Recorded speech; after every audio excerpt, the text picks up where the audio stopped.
नमस्कार, सुजस बुलेटिन में आपका स्वागत है। मैं हूं आपके साथ अश्विनी सरोही। सबसे पहले एक नजर हेडलाइंस पर।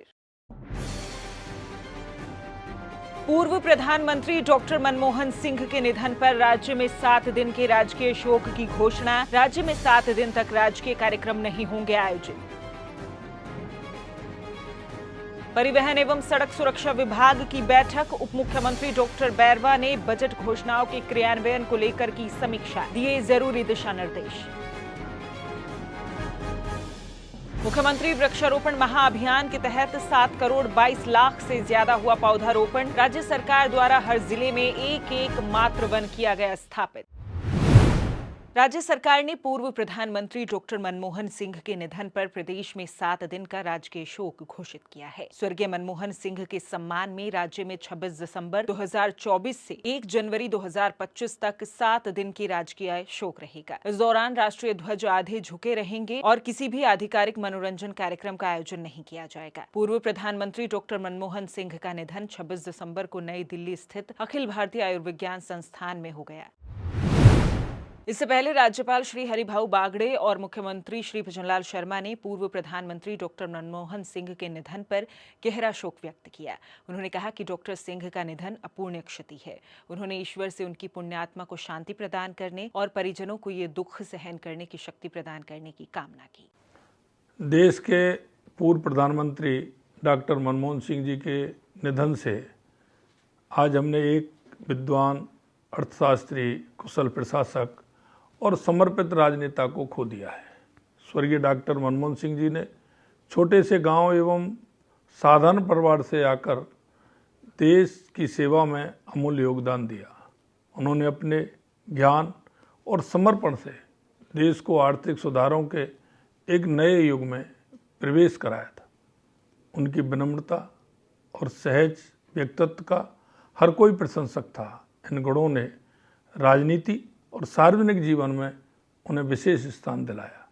मैं स्वर्गीय डॉक्टर मनमोहन सिंह जी को श्रद्धांजलि अर्पित करता हूं। ईश्वर से प्रार्थना है कि उनकी आत्मा को शांति प्रदान करे और उनके परिवारजनों व प्रशंसकों को इस अपार दुख को सहने की शक्ति दे। उप मुख्यमंत्री और सार्वजनिक निर्माण विभाग मंत्री दिया कुमारी ने प्रदेश में सड़क दुर्घटनाओं में कमी लाने के लिए सार्वजनिक निर्माण विभाग के अधिकारियों को विशेष अभियान चलाकर दुर्घटना संभावित क्षेत्रों में सड़कों की मरम्मत, अतिक्रमण हटाने, स्पीड ब्रेकर ठीक करवाने, जेब्रा क्रॉसिंग साइन सहित अन्य आवश्यक सुविधाएं विकसित करने के निर्देश दिए हैं। उप मुख्यमंत्री गुरुवार को निर्माण भवन में आयोजित समीक्षा बैठक को संबोधित कर रही थी।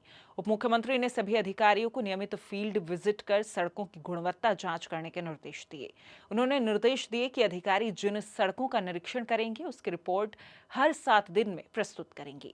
उप मुख्यमंत्री ने कहा कि कार्बन फुटप्रिंट कम करने के लिए सड़क निर्माण में पर्यावरण हितैषी सामग्री का इस्तेमाल करें। उन्होंने बायो बिटुमिन का प्रयोग कर एक सड़क पायलट प्रोजेक्ट के रूप में विकसित करने के निर्देश दिए। उप मुख्यमंत्री ने कहा कि बजट घोषणाओं सहित अन्य योजनाओं के तहत बनने वाले पुल, सड़क आदि की डीपीआर बनाने का कार्य सेंट्रलाइज्ड किया जाए ताकि समय पर प्रोजेक्ट्स को शुरू करवाकर उन्हें तय अवधि में पूरा किया जा सके। उप मुख्यमंत्री ने नॉन पैचेबल सड़कें, बजट घोषणाओं की क्रियान्विति सहित विभिन्न परियोजनाओं की प्रगति की समीक्षा की। उधर उप मुख्यमंत्री व परिवहन एवं सड़क सुरक्षा मंत्री डॉक्टर प्रेमचंद बैरवा ने गुरुवार को शासन सचिवालय में परिवहन एवं सड़क सुरक्षा विभाग से संबंधित विभिन्न बजट घोषणाओं के समयबद्ध क्रियान्वयन को लेकर उच्च अधिकारियों की बैठक में डॉक्टर बैरवा ने कहा कि प्रदेश के वर्ष 2024-25 के लोक कल्याणकारी बजट में विभाग से संबंधित महत्वपूर्ण घोषणाएं की गई हैं।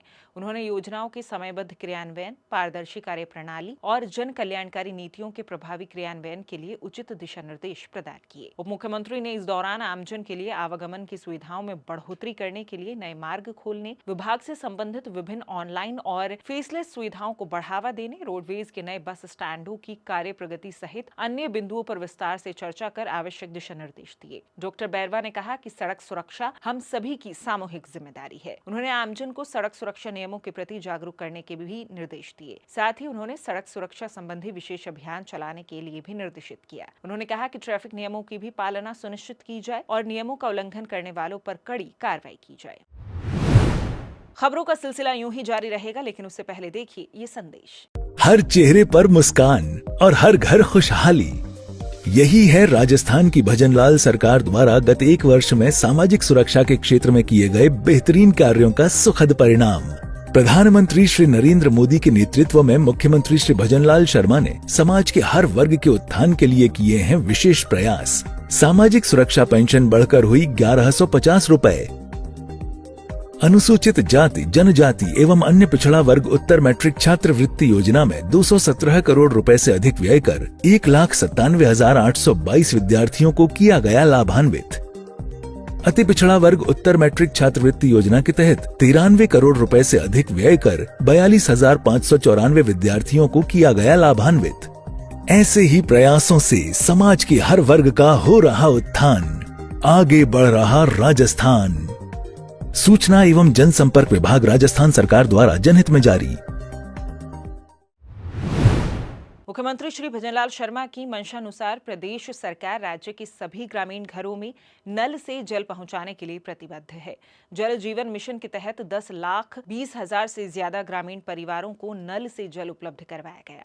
इन योजनाओं पर 5,257 करोड़ रुपए खर्च हुए हैं। इसके साथ ही 1,950 नए नलकूप लगाकर चालू किए गए। 2,561 नए हैंडपंप लगवाकर शुरू किए गए हैं। 2,34,000 खराब पाए गए हैंडपंपों में सुधार कर फिर से चालू किया गया है।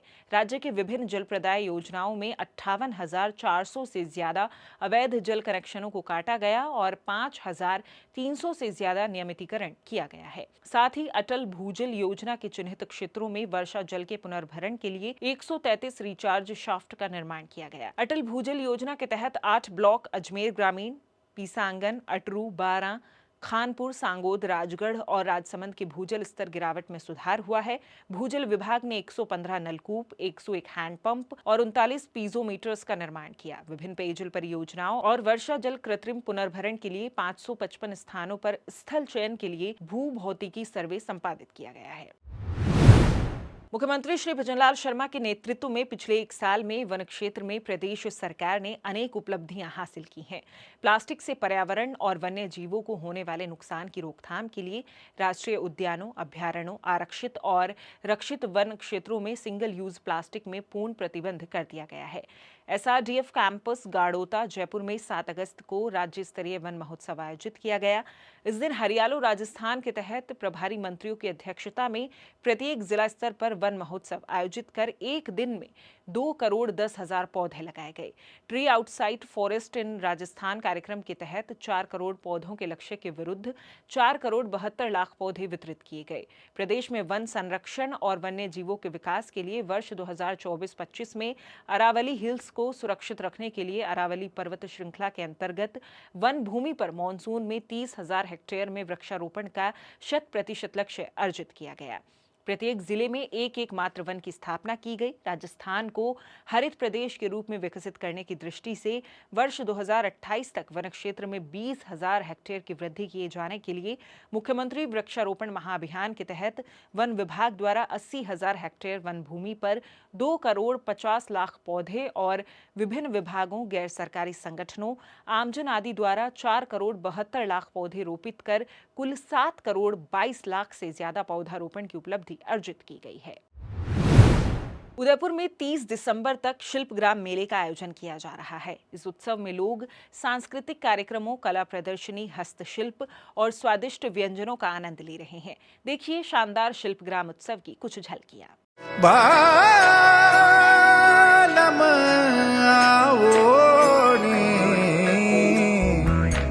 पधारो